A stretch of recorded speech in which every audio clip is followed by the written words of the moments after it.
There's a spirit at Bryan Health, a passion that says we can make it better, stronger, to raise our kids, to build our future, to move forward together. It's time for Bryan Health Radio. Here's Melanie Cole. There comes a time when you realize it's time. This is my life, my heart, and my health, and it's important. It's time for a lifelong smart approach to heart health. My guest today is Jackie Bates. She's a cardiac rehabilitation registered nurse with Bryan Health. Welcome to the show, Jackie. So why is it so important for women, especially, to exercise to maintain that heart health, and how much is needed to keep our hearts healthy? The very first piece that comes to my mind when I hear that question is the important role of a woman in her home, in her work, and the demands and expectations that women put on themselves. So the importance about exercise and how much to do is really quite a bit about the whole woman.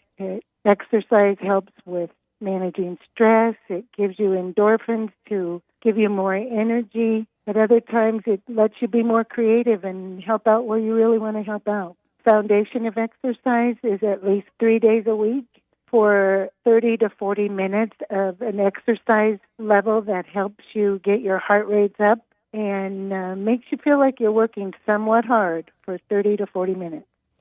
So that would be some cardiovascular exercise. Can people choose any kind, or do you have one that you prefer? Some folks join a gym. A lot of people think exercise is them carrying their laundry up and downstairs or doing housework. That does not count. The other kind is also swimming, and your body will really be the big force of communication to you if walking hurts or you are injured in some way and need to have a non-weight-bearing exercise. Multiple areas of gyms have all sorts of equipment that can be used to help with any orthopedic or muscle limitations. So what role does nutrition play in our heart health, Jackie, and why is diet so important for women to actually pay attention to?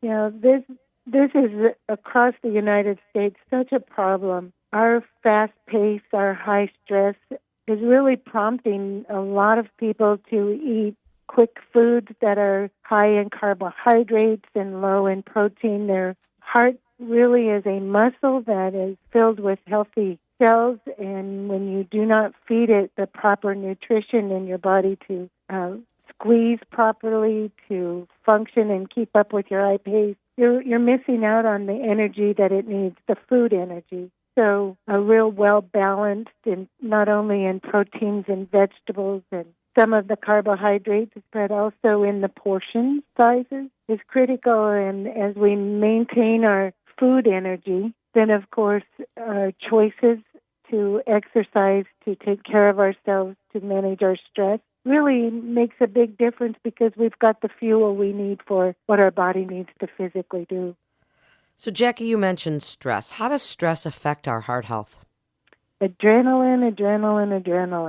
I'm not trying to make fun of that, but the surges of adrenaline in stressful times, whether that is all of a sudden you're slamming on your brakes, or you get a phone call with some really bad news, or you're running late all the time, those surges of adrenaline in our body really, I'd use the word tax our body. The adrenaline and the endorphins that get sent out to our body affect the lining of our heart arteries. Actually, it affects the lining of every artery and vein, but when we're talking about the heart, there can be simple description for how I use it in cardiac rehab is like little irritated, inflamed areas in your arteries where plaque might stick to and start developing a blockage, or the stress may make your hot blood pressure so high that you start having headaches and you have vision problems. So the stress in itself is not the bad culprit. It's our body's reaction that really will harm our heart. And we in our cardiac rehab world are learning that stress is for everyone. Even if you think something is a fun stress, it still triggers those endorphins so high, or the adrenaline, that you have to be very careful because it's a major risk factor in heart disease. And women, we negative self-talk ourselves, so we increase that stress. Cortisol builds up, again contributing to heart problems.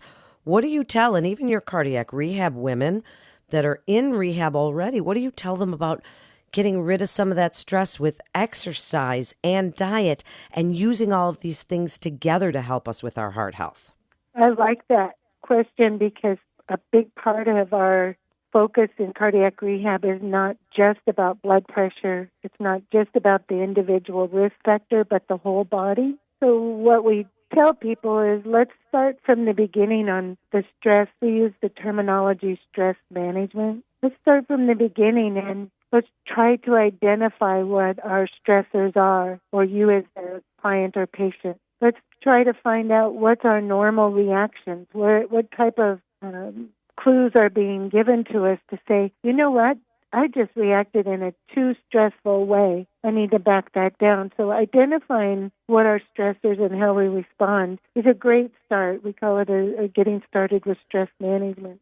And then we teach people both in verbal discussions and written information and advice about exercise and how that can lower your blood pressure, take away some of those symptoms of high blood pressure, headache, or stretching and doing all sorts of muscle stretching can help calm you. Finding out where is a quiet place in your day, maybe several times a day, to pull back and let you have some downtime and just really think through what these financial matters or relationship matters, how they're really impacting your heart. But you also see that in our world, in cardiac rehab, folks come in that are very depressed or stressed because they've had a new diagnosis of a heart problem. And the exercise is what motivates them and connects them with other people, and they can do some peer talking with each other about this is what I'm going through and get encouragement in different ways, not just from the staff, but also from peers in a cardiac rehab setting or in an exercise setting such as a gym. And Jackie, why is it so important for women to listen to their bodies? Because we are always taking care of everybody else. And they say, put your own mask on before you put on the masks of your loved ones. Why is it so important? And what do we do to take care of ourselves first and listen to what our bodies are telling us? That is such a challenge to people, in particular women. I've heard that analogy over and over in the airplane, but I've watched many times where women will still choose to take care of someone else even though they're low on oxygen themselves. And so finding the importance in individuals, and a cardiac rehab nurse is one of my biggest challenges and joys. I feel like the one piece that happens for women about cardiac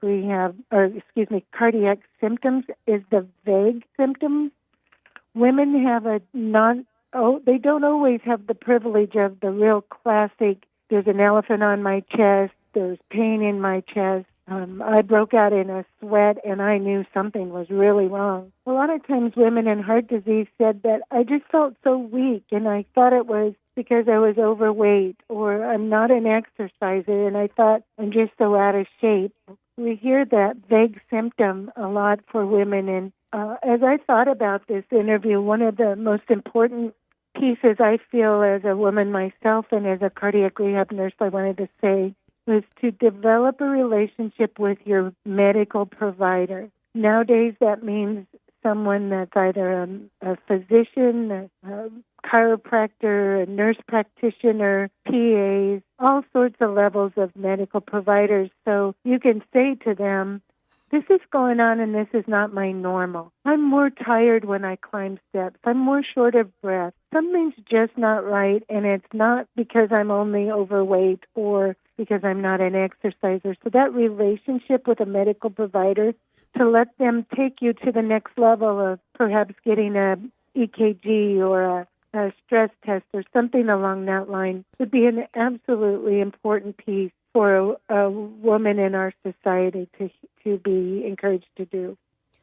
Thank you so much, Jackie, for being with us today. If you're concerned about your heart health, take our free, quick, and confidential HeartAware online screening at bryanhealth.org/HeartAware. That's bryanhealth.org/heartaware. And thank you to the women of Alpha Phi for funding this special Heart Healthy podcast. This is Melanie Cole for Bryan Health Radio. Thanks for listening.